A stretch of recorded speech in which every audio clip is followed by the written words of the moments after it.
So this is the Unit 1, Section 3 video. We've talked about greetings, we've talked about introductions, and now we're talking about farewells. So the first up is some vocabulary for farewells, and the first sign is goodbye. Goodbye.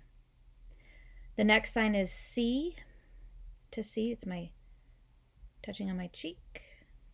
Later is an L moving forward into the future. So later, later, later. See you later is the two signs see later. We don't sign see you later. It adds extra movement and it's not necessary because you signed see towards the person that you're talking to. So see later, and you tend to tie it really small. See later so that it can all be right up here. See you later. The next sign is tomorrow. I brush the side of my thumb on my cheek. Tomorrow, also moving forward into the future. Tomorrow. So see you tomorrow, same thing. See tomorrow. See you tomorrow. Take care, to be careful, to take care of, is your two K hands. My right hand is my dominant and it's tapping on top. To take care of. Me too, same here. It's the same sign. And we're learning it in this instance between me and you. So I'm going to point to myself with my thumb and to you, whoever I'm talking to, with my pinky finger. Same here. Me too. Me too. So, some notes about signing goodbye. The most common way to sign goodbye is to say goodbye. Less common and more informal is take care. Deaf goodbyes, as you'll see if you look at the notes and read that deaf guy cartoon strip. Deaf goodbyes are not complete without plans to see each other next time. This comes from the time before we have a lot of accessible technology, when deaf people did not have access to phones, and even before phones were invented. So they couldn't easily just call each other up to plan to get together again. So they would make a plan to see when they would see each other again. Shaking hands and hugging are very common when you're saying goodbye. Deaf people are a lot more open to physical contact than the general hearing culture, so hugging people goodbye is very common. It's also considered impolite or rude to leave a group of deaf people without saying goodbye to each person. If you are leaving for the night or for the day, you're leaving the area, you would say goodbye to each person and make sure everybody knew you were leaving, because if they wanted to see you, they wanted to say something to you, and you left before they had a chance, that would be considered rude. Also, anytime you're leaving a room, it's typically polite to tell the person that you're leaving, because deaf people don't hear. If they're not looking and you leave, they look over, you're missing. Now they don't know where you went and all of those things. So it's polite to share that information. The deaf goodbye also means that it takes a long time, typically about 45 minutes. If you're in a restaurant with some deaf people, you'll say goodbye at the table, and then you'll go out to the front and you'll say goodbye there. And then you'll go outside, you'll say goodbye there, and then you'll go to your cars, you'll say goodbye there. So this deaf goodbye is a very long process, and again, it takes typically, on average, 45 minutes. Deaf people are not concerned about time, so being on time to their next thing is not as important.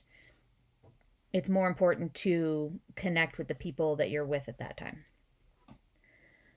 And remember, see you later, see you tomorrow. There's no you in the middle of those phrases.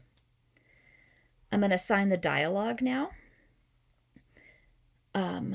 Chris speaks first. She says, I'm happy to meet you.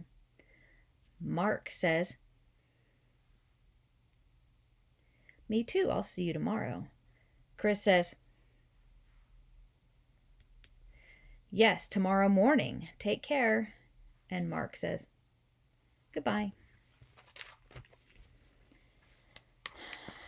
Next is just a few rules about fingerspelling with double letters.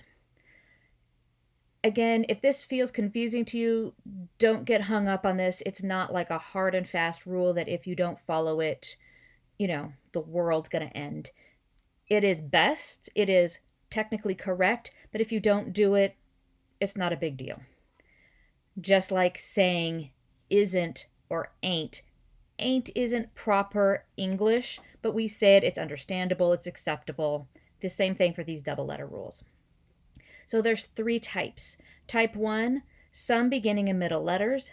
Don't move your hand to the side. Just make a quick repetition of the letter in that same place. For example, 2 A's, 2 D's, 2 E's, 2 F's, M's, N's, O's, P's, S's, and T's follow this pattern. Because of the way the hand is shaped, you can just open it up and close it back into that shape really easily. Type 2 is other beginning and middle letters.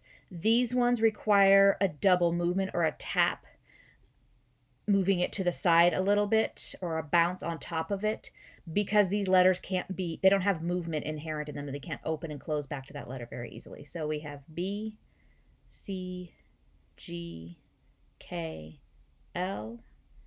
P is on here again.